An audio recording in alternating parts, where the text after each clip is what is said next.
Hi hello welcome to Kiran TV news. Ustad Bhagat Singh నుంచి full song release అయిపోయింది.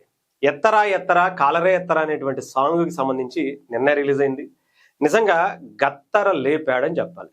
నిజంగా ఈ సాంగ్ ఇప్పుడే ఇలా ఉంటే థియేటర్లో పడిన తర్వాత నేను మళ్ళీ చెప్తున్నా, ఎవ్వడూ కూడా కూర్చుని సినిమా చూసేటువంటి పరిస్థితే ఉండదు. ముఖ్యంగా ఈ సాంగ్ మాత్రం, ఈ సాంగ్కి థియేటర్ దద్దరిల్లిపోవటం ఖాయం. ఆ రేంజ్లో ఉంది. ఒకసారి సాంగ్ కి సంబంధించి చిన్న గ్లిమ్స్ వినిపిస్తాను, ఆ తర్వాత మాట్లాడుకుందాం. మంది జనంతో చూసారా. అయితే ఇక్కడ కొంతమంది ఏమనుకుంటున్నారంటే, నేను మొన్న కూడా ఇలా సాంగ్ కి సంబంధించి వీడియో చేసినప్పుడు మీరు సాంగ్ వినిపించట్లేదు, కొంతమంది తిడుతున్నారు, మీదేం యాంకరింగ్ అయ్యా అని చెప్పి. ఎగ్జాక్ట్గా అంటే కొంతమందికి తెలుసో తెలియదో కానీ ఇలా సాంగ్ మొత్తం వినిపిస్తే కనుక కాపీ రైట్స్ పడతాయి, అది ఛానల్కి ఇబ్బంది అవుతుంది. అందుకోసమనే మేము జస్ట్ దాని గురించి అనాలిసిస్ చేసి సినిమా సాంగ్ ఎలా ఉంది అనేటువంటిది మాత్రమే చెప్పదలుచున్నాం.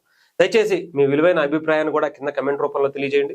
నచ్చినట్లయితే ఛానల్ని సబ్స్క్రైబ్ చేసి షేర్ చేయండి. ఇక ఈ సాంగ్కి సంబంధించి నిజంగా లిరిక్స్ మాత్రం ఎక్స్ట్రాడినరీగా ఉన్నాయి. నిజంగా చెప్తాను కదా, కాశర్ల శ్యామ్ గారు రాశారంట ఈ సాంగ్స్. అలాగే పిఠాపురం అబ్బాయి ఎవరు, మన రామ్ మిరియాల, తానే పాడినటువంటి పరిస్థితి. దేవిశ్రీ ప్రసాద్ గారు సంగీతం ఇచ్చారు.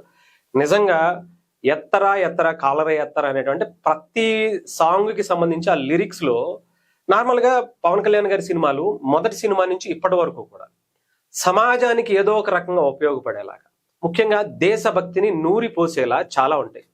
ఎర్రకోట మీద జెండా ఎలా అయితే ఎగురుతుందో నువ్వు కూడా అలాగే గర్వంగా ఎత్తాలి, నీ పొగరు ఎంత అంటే దేశపు జెండాకు ఉన్నంత పొగరం అని చెప్పి పవన్ కళ్యాణ్ గారు చాలా సందర్భాల్లో చెప్తారు. అదే లిరిక్ ని ఈసారి సినిమాలో కూడా వాడారు. ప్రతి ఒక్కరూ కూడా దేశభక్తిని నరాన్న నింపుకోవాలి అనేదే పవన్ కళ్యాణ్ గారు. ఈ రోజు ఏదో రాజకీయాల్లోకి వచ్చిన తర్వాత మాట్లాడుతున్నారు అనుకునేటువంటి వాళ్లకు పవన్ కళ్యాణ్ గారి మొదటి సినిమా నుంచి కూడా చూసుకోండి. లే అనేటువంటి సాంగ్ గుడుంబా శంకర్లో కావచ్చు, అంతకు ముందు ఉన్నటువంటి సాంగ్స్ కావచ్చు. మీకు తొలి ప్రేమలో ఆయన ఇంట్రడక్షన్ సాంగ్ ఉంటుంది.